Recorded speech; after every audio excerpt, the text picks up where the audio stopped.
ایک پاکستان کا مارچ جاری ہے جس کے متعلق اکثر لوگوں کو کہتے سنا گیا ہے کہ یہ فوجی چابی والا لانگ مارچ ہے، اور کراچی سے لے کے اسلام آباد تک اتنا طویل مارچ، اس پہ لوگ سوال اٹھا رہے ہیں کہ اتنا پیسہ کہاں سے آیا ہے اور کون سی قوتیں اتنے طویل لانگ مارچ کو جو ہے وہ منظم کر رہی ہیں اور اس کو سپورٹ کر رہی ہیں۔ اس بارے میں رہنمائی کر دیں۔ دیکھیں، گزارش یہ ہے کہ نبی اکرم صلی اللہ علیہ وسلم نے ارشاد فرمایا تھا، عنقریب ایسا زمانہ آنے والا ہے کہ جس میں اپنے ایمان کی حفاظت کرنا ایسے ہوگا جیسے آگ کا انگارہ اپنے ہاتھ میں لینا۔ یہ شاید وہی دور آ گیا ہے کہ جس میں اگر کوئی شخص سر پہ ٹوپی رکھ لے تو اسے طنز کیا جاتا ہے، چہرے پہ داڑھی سجا لے تو اسے تانوں کا نشانہ بنایا جاتا ہے، بیچارہ نماز پڑھنے مسجد چلا جائے تو کہتے ہیں بڑا صوفی ہو گئے ہیں، بڑا ملا ہو گئے ہیں، خیر ہے چھریاں لگتا ہے تیز کیتی ہوئی نے۔ تو یہ وہی دور آ گیا ہے کہ جس میں داڑھی شریف رکھنا، سر پہ تاج سجانا اور نماز کے لیے مسجد جانا بھی لوگوں کے طعن و تشنیع سے نہیں بچا ہوا۔ اب ایک بندہ وہ ہے کہ جو ہاتھ میں تسبیح رکھتا ہے اور درود پاک پڑھتا ہے، اللہ اللہ کرتا ہے، چہرے پہ داڑھی سجا لیتا ہے، سر پہ ٹوپی پہن لیتا ہے، مسجد سے تعلق قائم کر لیتا ہے، کسی کو کچھ نہیں کہہ رہا۔ اس کے باوجود لوگ اسے طرح طرح کے طعنے مارتے ہیں، اذیت دیتے ہیں، ذہنی تکلیف دیتے ہیں، پریشانی کا شکار کر دیتے ہیں۔ ایک شخص یہ ہے، اور اس کے برعکس ایک شخص وہ ہے کہ جس نے داڑھی بھی رکھی ہے، پگڑی بھی باندھی ہے اور مسجد سے تعلق بھی ہے، اور پھر وہ طاقتور قوتوں سے یہ کہتا ہے کہ یہ ملک لا الہ الا اللہ کے نعرے پر حاصل کیا گیا۔ اس ملک میں 75 سال ہو گئے ہیں قرآن کا نظام نافذ نہیں ہوا، تو ہم مطالبہ کرتے ہیں کہ قرآن کا نظام نافذ کیا جائے۔ تو بتائیں، جو معاشرہ صرف ہاتھ پہ تسبیح پکڑ کے درود پڑھنے والے، اللہ اللہ کرنے والے، توبہ استغفار کرنے والے، چہرے پہ داڑھی سے جا کے اللہ کے حضور سجدہ کرنے والے کو معاف نہیں کرتا، مسجد میں بیٹھ کے قرآن پڑھنے والے اور نماز پڑھنے والے اور نفل پڑھنے والے، اللہ کے حضور قیام کرنے والے کو معاف نہیں کرتا، وہ اس بندے کو کیسے معاف کرے گا کہ جو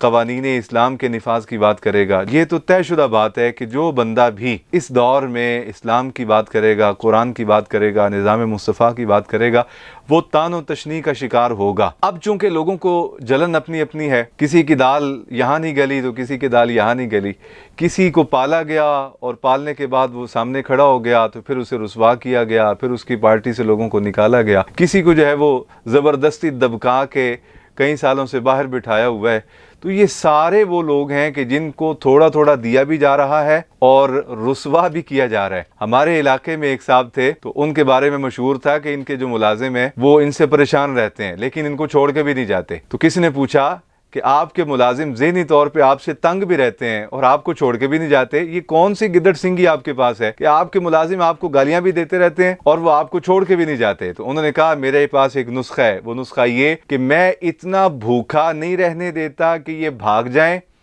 اور اتنا رجنے بھی نہیں دیتا کہ میرے سامنے کھڑے ہو جائیں۔ بس میں بہت کچھ اشارے میں کہہ گیا ہوں، اللہ کرے سمجھ آ گیا اور میرے عزیزوں کو۔ تو سارے طبقات وہ ہیں کہ جن کے زبان پہ اور جن کے حلق میں کچھ نہ کچھ ڈال دیا جاتا ہے، گویا وہ اس سسٹم کا حصہ بھی رہتے ہیں اور اس کے بینیفیشری بھی رہتے ہیں، اور ساتھ ساتھ تھوڑا بہت ان کو رگڑا بھی لگا دیا جاتا ہے، تو نتیجے میں وہ بعض اوقات شور و غل کرتے اور آہ و بکا کرتے بھی نظر آتے ہیں۔ اس کے برعکس یہ جو دیندار طبقہ ہے، یہ تو محض نہ اس سسٹم کا بینیفیشری ہے، نہ اس سسٹم سے ان کو کوئی مفاد حاصل کرنا ہے، وہ مسجدوں میں بیٹھ کے اللہ اللہ کرنے والے لوگ ہیں، وہ قرآن کی بات کرتے ہیں، نظام اسلام کی بات کرتے ہیں، عدل فاروقی کی بات کرتے ہیں، صداقت صدیقی کی بات کرتے ہیں، وہ تو شجاعت مولا علی اور سخاوت عثمان غنی کی بات کرتے ہیں، وہ تو نظام مصطفیٰ اور سرکار کے عطا کردہ دین کی بات کرتے ہیں۔ تو یہ جتنے لوگ ہیں جن کے منہ میں تھوڑا بہت کچھ نہ کچھ خوراک ڈال دی جاتی ہے اور پھر دوسری جہت میں ان کو تھوڑا بہت پینجا بھی لگایا جاتا ہے، یہ دونوں طبقے پھر یہ بولتے رہتے ہیں اس طبقے کے خلاف کہ جس نے داڑھی رکھی ہوئی ہے، سر پہ پگڑی رکھی ہے اور وہ قرآن کی بات کر رہا ہے، نظام اسلام کی بات کر رہا ہے۔ ایک بات اور بھی ہے کہ آئینہ جیسا انسان کا چہرہ ہوتا ہے ویسا ہی دکھاتا ہے۔ تو چونکہ لوگ خود جو ہیں وہ چابی والے کھلونے ہیں اور ان کی جماعتیں، اب تو یہ سارا کچھ کھل کے سامنے آ رہا ہے کہ بنائی کیسے جاتی ہیں پھر توڑی کیسے جاتی ہیں۔ ایک وقت تھا 3 بار وزیر اعظم رہنے والے محترم میاں نواز شریف صاحب، ان پہ جب شکنجہ ٹائٹ کیا گیا تو سارے ایم این اے چھوڑ گئے، ان کے 19 ٹوٹل ایم این اے پورے پاکستان میں ان کے رہ گئے، گویا ان کو توڑا گیا پھر بنایا گیا۔ ابھی حال ہی میں ایک اور کو توڑا جا رہا ہے جن کا نام محترم عمران خان ہے، ماضی میں ان کو بنایا گیا بڑے شد و مد کے ساتھ، آج ان کو جو ہے وہ تھوڑا بہت سبق سکھایا جا رہا ہے۔ تو بہرحال چونکہ یہ سارے کے سارے طبقات اس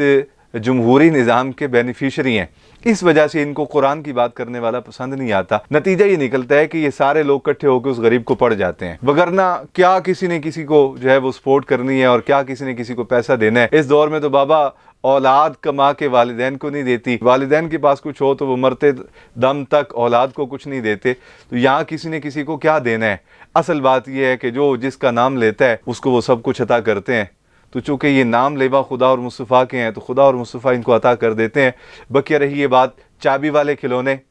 اور یہ اشاروں پہ ناچتے ہیں، یہ جناب جب پیسہ مک جاتا ہے تو یہ روڈوں پہ نکل آتے ہیں، جب ان کی جیبیں خالی ہو جاتی ہیں تو دھرنا دے دیتے ہیں، جب ان کے کیسز بڑھ جاتے ہیں تو یہ روڈ پہ آ کے بیٹھ جاتے ہیں۔ یہ ساری باتیں ایسے فضولیات، پرانے بزرگ کہا کرتے تھے جتنے منہ اتنی باتیں، تو بس یہ جتنے منہ اتنی باتیں، کون دیتا ہے دینے کو منہ چاہیے، دینے والا ہے سچا ہمارا نبی۔ حضور عطا کرتے ہیں کہ اس امت کی یہ شان ہے کہ یہ امت اپنے آقا و مولا صلی اللہ علیہ وسلم سے عشق انتہا درجے کا کرتی ہے۔ جو بھی قیامت تک حضور کا نام لے گا، لوگ اس کے لیے مال بھی پیش کریں گے، لوگ اس کے لیے وقت بھی پیش کریں گے، لوگ اس کے لیے اپنی اولاد بھی پیش کریں گے، اور اس کی ایک نہیں ہزارہا مثالیں سیدنا صدیق اکبر سے لے کے آج تک موجود ہیں۔ اور لکھ لیں میری بات، یہ جذبہ امت میں قیامت تک قائم رہے گا۔ اللہ رب العالمین ہمیں عشق رسول کی دولت سے مالا مال کرے۔